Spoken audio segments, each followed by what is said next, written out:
అండి ఇందాక మనం కుక్కర్లో స్పూన్ వేసుకున్నాం కదా, అలా స్పూన్ వేసుకోవటం వల్ల ఏంటి అంటే మనం పప్పులో కారం ఉప్పు అన్నీ వేస్తాం కదా, అవనేవి పప్పు అంతా పొంగిపోకుండా ఉంటుందన్నమాట. అలా స్పూన్ వేసుకొని వండుకుంటే చాలా చక్కగా ఉంటుంది.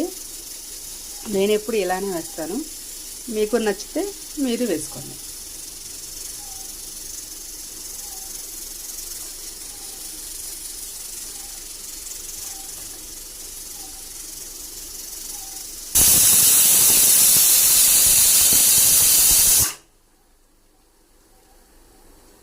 ఇలా 3 విజిల్స్ రాగానే స్టవ్ ఆఫ్ చేసుకుంటే మన టమాటా పప్పు ఉడికిపోతుంది.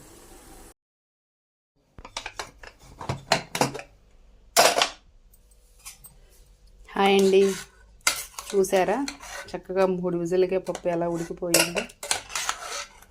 ఇప్పుడు మనం దీంట్లో ఉన్న స్పూను తీసేద్దాం.